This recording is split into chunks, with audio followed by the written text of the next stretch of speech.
Hello everyone, मैं S K. Singh, medical counsellor. NEET PG 2022 में कुछ ऐसे स्टेट हैं जो अपना नीट पीजी 2022 काउंसलिंग का शेड्यूल पब्लिश कर दिए हैं, यानी कि रजिस्ट्रेशन स्टार्ट हो चुका है। इसी बीच एनएमसी बिल को लेके भी आज कंफर्मेशन हुआ है कि चांस ज़्यादा है कि आपको एनएमसी बिल इस बार लागू होगा। तो इसके ऊपर मैं एक वीडियो बना चुका हूँ। वैसे मैं इस वीडियो के लास्ट में मैं बताऊँगा। सबसे पहले मैं बताता हूँ कि वैसा कौन सा स्टेट है जहाँ की NEET PG 2022 counselling schedule publish की गई है। तो पौंडीचेरी एक ऐसा स्टेट है जो कि मैं लगातार बताते आया हूँ कि दो ऐसे स्टेट हैं इंडिया में, पौंडीचेरी और तमिलनाडु, जो काउंसलिंग शेड्यूल है वो बहुत पहले, यानी कि ऑल इंडिया कोटे की जो काउंसलिंग होती है जिसको एमसीसी कराती है, उससे पहले पब्लिश करती है। और वैसा ही हुआ यहाँ पे। जो पौंडीचेरी स्टेट यानी कि जो इसका काउंसलिंग कराती है, इसका स्टेट काउंसलिंग के लिए जो ऑनलाइन एप्लीकेशन फॉर्म का जो डेट है वो 27 जून 2022 टू 11 जुलाई 2022 तक आपका रजिस्ट्रेशन होगा। यहाँ तक मैं बता दूं कि पौंडीचेरी एक ओपन स्टेट है। यहाँ पे इंडिया के सभी स्टूडेंट एलिजिबल हैं प्राइवेट मेडिकल कॉलेज के लिए। यहाँ पे 3 प्राइवेट मेडिकल कॉलेज है।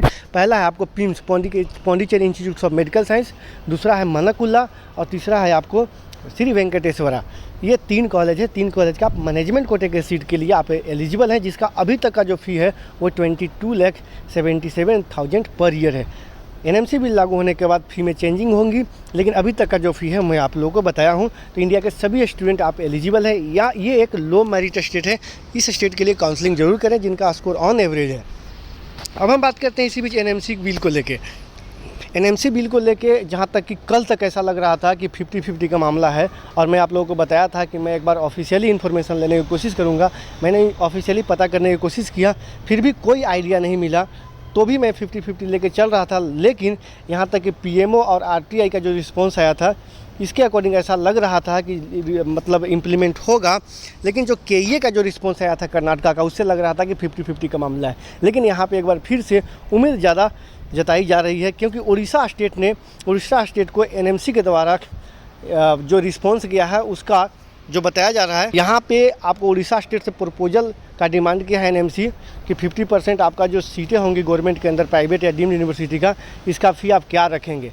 ये सारे चीज़ों को देखते हुए फ़ी डिसाइड करना होगा। इंफ्रास्ट्रक्चर या फिर जो भी चार्जेज होंगे उसके लोकेशन के अकॉर्डिंग, क्या चार्जेज आपको बैठ रहे हैं, इंफ्रास्ट्रक्चर या फिर पेशेंट लोड या फिर जो भी जिस तरीके के चार्जेज होंगे, इसके अकॉर्डिंग इनको डिसाइड करके एनएमसी को दिखाना होगा कि मैं जो गवर्नमेंट सीट का फ़ी रख रहा हूँ वो इतना रख रहा हूँ। इसके बाद एनएमसी एक बार वेरीफाई करेगा, देन इसका फ़ी डिसाइड होगा।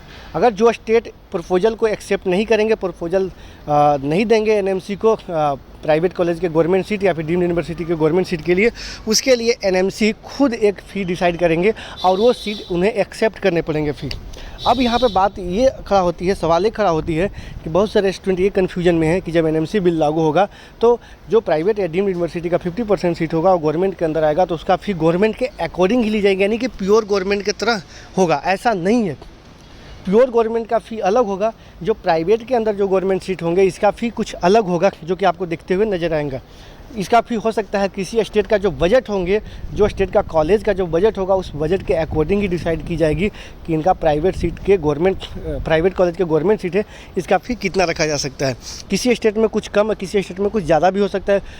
2 लाख, 1 लाख, 10 लाख, 15 लाख, 20 लाख भी डिसाइड की जाती है। ये डिपेंड करेगा स्टेट पे। इस बार का जो नीट पीजी 2022 का जो काउंसलिंग होगा, इसमें काफ़ी ट्विस्ट देखने को नज़र आएंगे। ये काउंसलिंग थोड़ा सा अनएक्सपेक्टेड होगा। मैं बार बार बोलते आया था कि पिछले साल का जो कट ऑफ है, पिछले साल का जो क्लोजिंग रैंक है, ये अब कहीं से कहीं तक कोई यूज नहीं हो सकता है। आपको उसके अकॉर्डिंग एनालाइज कर सकते हैं, लेकिन फ़ायदा नहीं उठा सकते हैं, क्योंकि काउंसलिंग बिल्कुल अलग होगा। एनएमसी बिल इम्प्लीमेंट होता है वैसे ही चेंज हो जाएगा। तो आप लोग को एक अच्छा एक्सपर्ट काउंसलिंग करने की ज़रूरत पड़ेगी। थोड़ा सा भी मिस्टेक करते हैं तो आपको सीटें निकल सकती हैं, क्योंकि हर स्टेट का, और या फिर ऑल इंडिया कोटे की काउंसलिंग हो, या फिर स्टेट काउंसलिंग हो, या फिर गवर्नमेंट का सीट के लिए काउंसलिंग हो, डीएनबी का, एनबी डिप्लोमा का, या फिर प्राइवेट या फिर डीम्ड यूनिवर्सिटी का, सब में आपको कहीं ना कहीं उतार चढ़ाव देखते हुए नजर आएंगे। अगर एनएमसी बिल लागू होता है तो यहाँ पर मैं बता दूँ, गवर्नमेंट सीट के लिए रेडियो डर्मा या फिर मेडिसिन हो, इसके लिए लगभग 2 to 5,000 रैंक का डिफरेंस जाते हुए नज़र आएगा।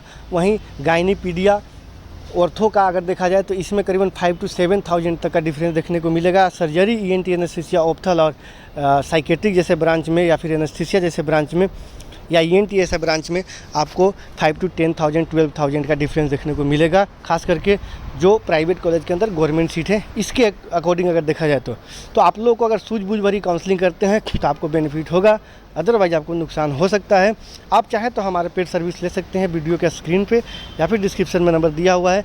ई-बुक दिया हुआ है, चाहे तो ई-बुक डाउनलोड कर सकते हैं। ई-बुक से आप देख सकते हैं कि किस स्टेट में कितने प्राइवेट कॉलेज है, टॉप के प्राइवेट कॉलेज कौन कौन से हैं या फिर टॉप के डीम्ड यूनिवर्सिटी कौन से हैं।